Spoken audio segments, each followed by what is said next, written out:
ಜಿಲ್ಲೆಗಳ 31 ಸುದ್ದಿಗಳನ್ನು ನೋಡ್ತಾ ಹೋಗೋಣ.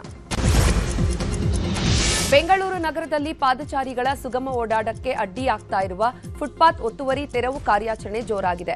ನಿನ್ನೆ ಬೆಂಗಳೂರು ಉತ್ತರ ನಗರ ಪಾಲಿಕೆಯಲ್ಲಿ ಒತ್ತುವರಿ ತೆರವು ಮಾಡಲಾಯಿತು. ಇವತ್ತು ಎರಡನೇ ದಿನವೂ ಕೂಡ ಆರ್ಟೀರಿಯಲ್ ಮತ್ತು ಸಬ್ ಆರ್ಟೀರಿಯಲ್ ರಸ್ತೆಗಳಲ್ಲಿ ತೆರವು ಕಾರ್ಯ ಮುಂದುವರಿಯಲಿದೆ. ಪಾದಚಾರಿ ಮಾರ್ಗಗಳ ಮೇಲೆ ಅನಧಿಕೃತವಾಗಿ ಅಳವಡಿಕೆ ಮಾಡಿರುವ ನಾಮಫಲಕ, ಮೆಟ್ಟಿಲು ಅಂಗಡಿ ಮುಂಭಾಗದಲ್ಲಿ ಅಳವಡಿಸಿರುವಂತಹ ಶೀಟ್ಗಳನ್ನು ಅಧಿಕಾರಿಗಳು ತೆರವು ಮಾಡಲಿದ್ದಾರೆ. ರಾಜ್ಯ ರಾಜಕಾರಣದಲ್ಲಿ ಬಿಡದಿ ಟೌನ್ಶಿಪ್ ಸಮರ ಜೋರಾಗಿದೆ. ಇಂದು ಸಿಎಂ ಹಾಗೂ ಡಿಸಿಎಂ ಡಿಕೆ ಶಿವಕುಮಾರ್ ನೇತೃತ್ವದಲ್ಲಿ ನಡೆಯಲಿರುವಂತಹ ಸಚಿವ ಸಂಪುಟ ಸಭೆಯಲ್ಲಿ ಬಿಡದಿ ಟೌನ್ಶಿಪ್ ವಿಚಾರ ಧಗಧಗಿಸುವಂತ ಸಾಧ್ಯತೆ ಇದೆ. ಯೋಜನೆಗೆ ರಾಜ್ಯದಾದ್ಯಂತ ವ್ಯಕ್ತವಾಗ್ತಾ ಇರುವಂತಹ ತೀವ್ರ ವಿರೋಧದ ಹಿನ್ನೆಲೆಯಲ್ಲಿ ಸಂಪುಟದ ಹಿರಿಯ ಸಚಿವರೇ ಈ ವಿಷಯವನ್ನ ಸಭೆಯಲ್ಲಿ ಪ್ರಸ್ತಾಪವನ್ನ ಮಾಡಲಿದ್ದಾರೆ ಅಂತ ಹೇಳಲಾಗ್ತಾ ಇದೆ. ಬಿಜೆಪಿ ಮತ್ತು ಜೆಡಿಎಸ್ ಬಿಡದಿ ರೈತರ ಪರವಾಗಿ ಗಟ್ಟಿಯಾಗಿ ನಿಂತಿವೆ. ವಿಪಕ್ಷಗಳ ಜನಾಂದೋಲನದ ಕಾರ್ಯತಂತ್ರ ಮತ್ತು ರಾಜ್ಯದಾದ್ಯಂತ ಸೃಷ್ಟಿಯಾಗ್ತಾ ಇರುವಂತಹ ರಾಜಕೀಯ ಪರಿಣಾಮಗಳ ಕುರಿತು ಇಂದಿನ ಸಭೆಯಲ್ಲಿ ಸುದೀರ್ಘ ಚರ್ಚೆ ನಡೆಯುವಂತ ಸಾಧ್ಯತೆ ಇದೆ.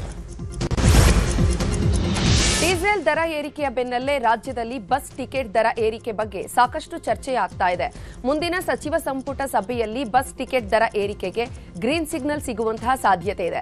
ಸದ್ಯಕ್ಕೆ ಟಿಕೆಟ್ ದರ ಏರಿಕೆಯ ಚೆಂಡು ಸಿಎಂ ಅಂಗಳದಲ್ಲಿ ಇದ್ದು, ಡೀಸೆಲ್ ದರ ಏರಿಕೆ ಹಿನ್ನೆಲೆ ಟಿಕೆಟ್ ದರ ಏರಿಕೆ ಅನಿವಾರ್ಯ ಇದೆ ಅಂತ 4 ಸಾರಿಗೆ ನಿಗಮಗಳು ಹೇಳ್ತಾ ಇವೆ. ಡೀಸೆಲ್ ಬೆಲೆ ಏರಿಕೆ ಹಿನ್ನೆಲೆ 4 ಸಾರಿಗೆ ನಿಗಮಗಳಿಗೆ ಪ್ರತಿ ತಿಂಗಳು ಕೋಟ್ಯಾಂತರ ರೂಪಾಯಿ ನಷ್ಟ ಆಗ್ತಿದೆಯಂತೆ.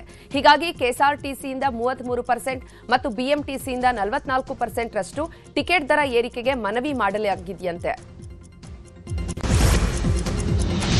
ರಾಜ್ಯದ ಕೆಲವೆಡೆ ಮಳೆ ಚುರುಕಾಗಿದೆ. ಬೆಳಗಾವಿ, ಧಾರವಾಡ, ಶಿವಮೊಗ್ಗ, ಚಿಕ್ಕಮಗಳೂರು, ಹಾಸನ, ಕೊಡಗು ಜಿಲ್ಲೆಗಳಿಗೆ 6 ಜಿಲ್ಲೆಗಳಿಗೆ ಯೆಲ್ಲೋ ಅಲರ್ಟ್ ಅನ್ನು ಘೋಷಣೆ ಮಾಡಲಾಗಿದೆ.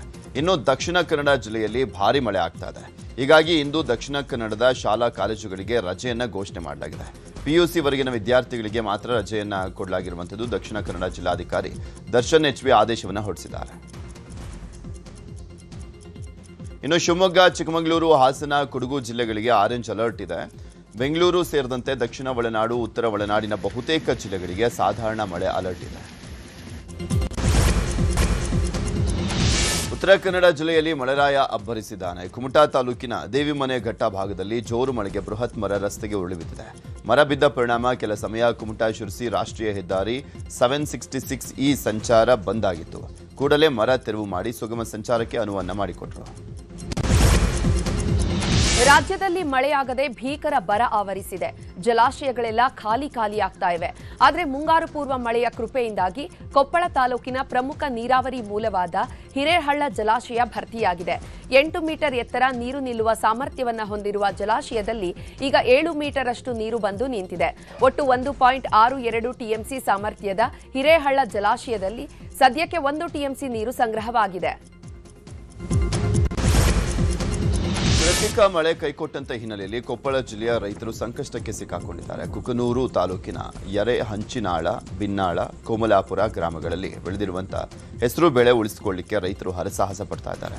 ಕೃಷಿ ಹೊಂಡ, ಕೆರೆಗಳಿಂದ ಮೋಟಾರ್ಗಳ ಮೂಲಕ ನೀರು ಪಡೆದು ಸ್ಪ್ರಿಂಕ್ಲರ್ಗಳಿಂದ ಬೆಳೆಗಳಿಗೆ ರೈತರು ನೀರನ್ನು ಉಣಿಸ್ತಾ ಇದ್ದಾರೆ.